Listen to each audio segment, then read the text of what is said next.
A situação está cada vez mais tensa, e o presidente ucraniano não hesita em agir nos bastidores. Enquanto isso, os propagandistas do Kremlin tentam desesperadamente limpar a imagem de um regime que se desmancha. Zelensky não recua, não se rende, não negocia sob pressão. Pelo contrário, ele avança, expondo as fragilidades de um sistema que Putin jurou ser invencível. Mas a verdade é que Moscou está apavorada. O medo de um encontro entre os dois líderes é palpável. Putin, o autoproclamado mestre das operações secretas, agora treme diante da possibilidade de ser superado em seu próprio jogo. A explosão na Crimeia não foi apenas um ataque, foi um golpe direto no orgulho do Kremlin. As forças de segurança russas, que se vangloriam de sua eficiência, agora parecem um bando de amadores. Onde estavam os serviços de inteligência? Onde estava a vigilância? Como ninguém detectou uma carga explosiva de mais de 1 tonelada sendo instalada sob os olhos de câmeras de segurança? A Ucrânia não está brincando.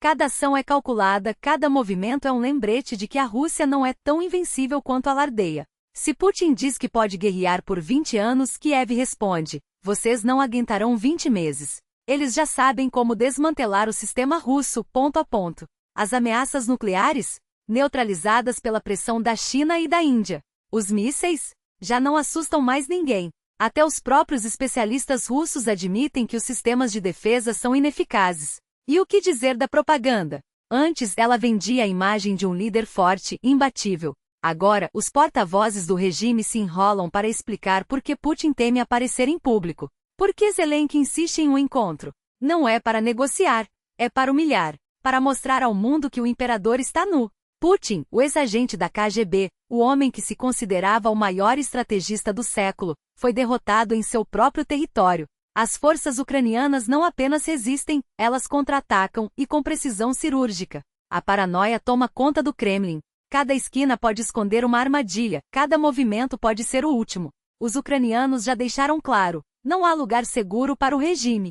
Se antes a Rússia falava em vitória, agora mal consegue esconder o desespero. Os propagandistas tentam minimizar os danos, mas a realidade é cruel.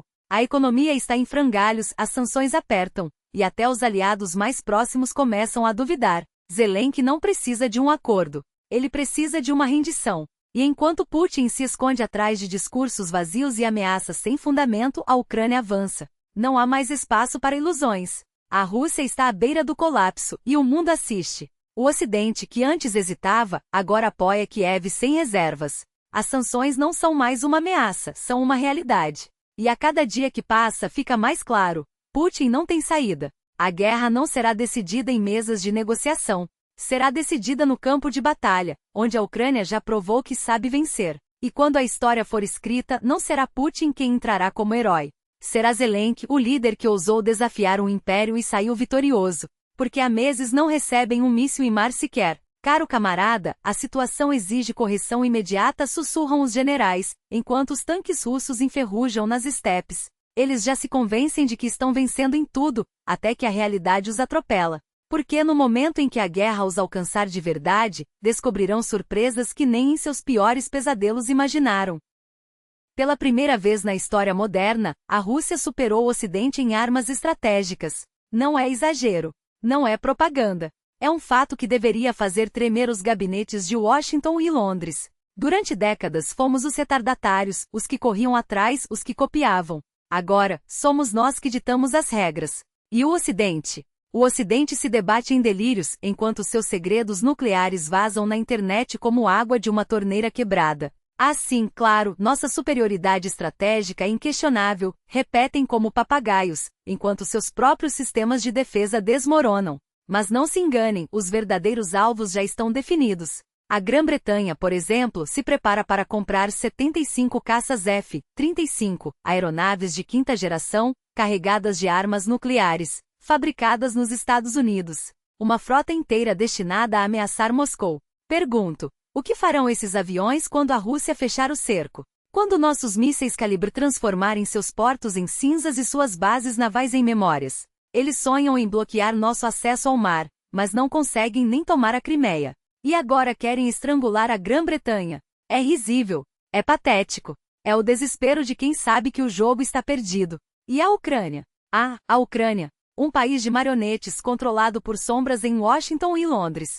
Eles forçam Kiev a implorar pela OTAN, a assinar papéis que não entendem, a morrer por uma causa que não é sua. Os ucranianos comuns? São reféns. Crianças assustadas, obrigadas a falar uma língua que não é a sua, a lutar contra um inimigo que não escolheram.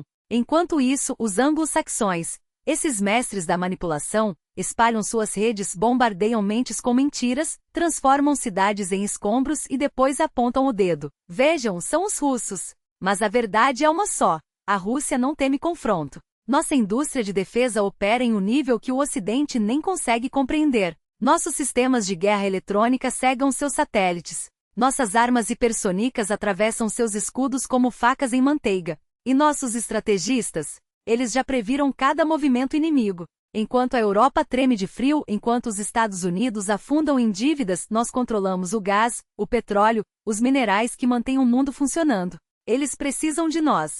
Precisam de nossas terras, de nossas riquezas. E é por isso que nos atacam, não com tanques, mas com sanções, não com bombas, mas com mentiras.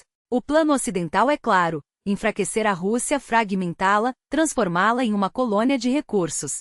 Eles investem bilhões em Kiev, não por amor à democracia, mas para nos cercar, para nos estrangular, para nos seduzir a um território vassalo, um depósito de matérias-primas a ser explorado. Mas esquecem de uma coisa: a Rússia não se curva. Nunca se curvou. E agora, com Putin no comando, estamos mais fortes do que nunca. Eles apostaram tudo nesta guerra. Apostaram que a Ucrânia cairia em semanas. Apostaram que nossas forças se desintegrariam. Apostaram que o mundo nos abandonaria. Perderam. Em cada batalha, em cada cidade reconquistada, a verdade se impõe: a Rússia não será derrotada. Enquanto Zelensky se esconde em bunkers, Putin age. Enquanto o Ocidente se afoga em dívidas, nós acumulamos poder. E quando o inverno chegar, a Europa vai entender o que significa depender de Moscou. Eles falam em colapso russo. Riem de nossas dificuldades. Mas esquecem que impérios já caíram antes. E sempre pelos mesmos motivos: arrogância, subestimação do inimigo, fé cega em sua própria superioridade. A Rússia já sobreviveu a Napoleão. Já sobreviveu a Hitler. E sobreviverá a Biden, a Johnson, a todos esses fantoches que acreditam governar o mundo. Quando a poeira baixar, quando os últimos tanques ucranianos forem destruídos e os últimos mercenários ocidentais fugirem de volta para suas casas, uma coisa ficará clara: esta guerra não foi sobre a Ucrânia. Foi sobre o futuro. Sobre quem ditará as regras do século XXI. E a Rússia já venceu. Porque no fim das contas não são os F-35 que decidem guerras. São os homens. São as ideias.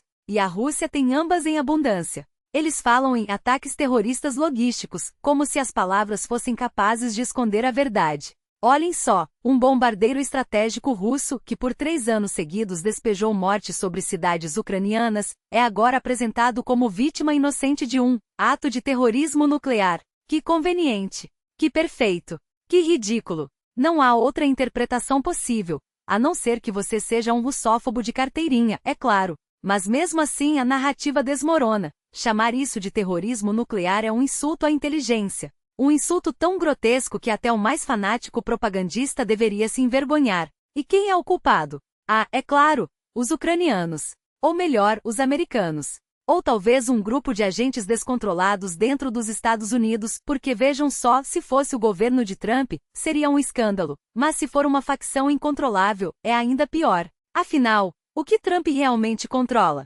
Nada. Ou melhor, controla tão pouco que até a Rússia teria que pedir explicações a ele por permitir a destruição de um dos pilares de sua tríade nuclear. Que confusão! Que delírio! É como assistir a um filme B americano dos anos 80, onde uma célula terrorista enlouquecida decide brincar com armas nucleares porque percebeu que o mundo está desmoronando.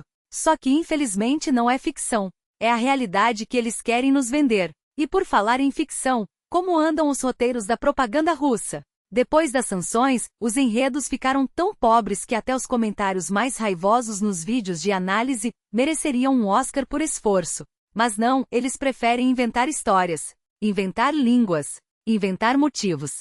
A Ucrânia, segundo eles, só quer armas nucleares para defender os interesses britânicos no Mar Negro. Sim, você leu certo.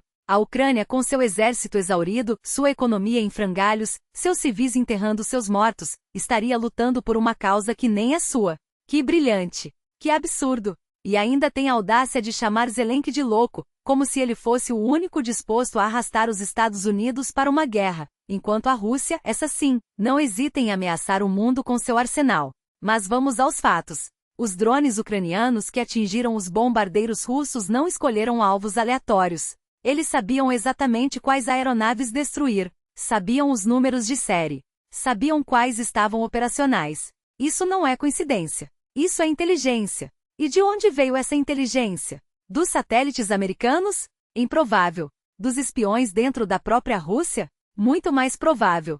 E o que isso nos diz? Que o sistema russo está podre, que há traidores, que a máquina de guerra que eles tanto orgulham não é tão invencível quanto pintam. Mas, é claro, a propaganda prefere culpar fantasmas, porque admitir a verdade seria admitir a derrota.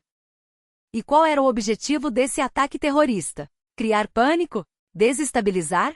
Se era, falharam miseravelmente. A Rússia não está em pânico. Não está recuando. Não está fazendo as malas para fugir para a Sibéria. Na verdade, ela já esperava por isso. Porque no fundo, até os próprios russos sabem que o regime está condenado. Só falta alguém ter a coragem de tirá-lo do poder. Enquanto isso, a máquina de mentiras segue funcionando. Inventam línguas, sim, porque, segundo eles, o ucraniano foi criado pela Áustria e pela Polônia no século XIX para dividir os eslavos. Como se Ivan Franko, um dos maiores escritores da Ucrânia, não escrevesse em um dialeto perfeitamente compreensível para qualquer falante de russo. Mas não, para eles, tudo é conspiração. Tudo é invenção. Até a própria existência de um povo. E o que fazer diante disso? Não há escolha. Ou aceitamos que a Ucrânia é um fantoche ocidental comandado por nazistas e loucos, ou reconhecemos que a Rússia está perdendo a guerra não por falta de armas, mas por falta de legitimidade. Porque no fim das contas não são os mísseis alemães que assustam Moscou. É a ideia de que o mundo pode funcionar sem ela. É a possibilidade de que um dia os próprios russos acordem e percebam que foram enganados. Que seu país não é uma fortaleza invencível, mas uma prisão disfarçada de império. E os propagandistas? Esses não têm vergonha. Não têm limites. Não têm responsabilidade. Quando a Alemanha envia mísseis de longo alcance, quando a OTAN aperta o cerco, eles simplesmente dizem: não somos nós, é o sistema. Não somos culpados, somos apenas jornalistas. Como se palavras fossem capazes de apagar a cumplicidade. Como se um título de editor-chefe pudesse justificar a defesa de uma guerra genocida. Mas a verdade é que eles não se importam. Porque no fundo, sabem que o jogo está perdido. E quando a história for escrita, seus nomes serão lembrados não como jornalistas, mas como aquilo que sempre foram, cúmplices.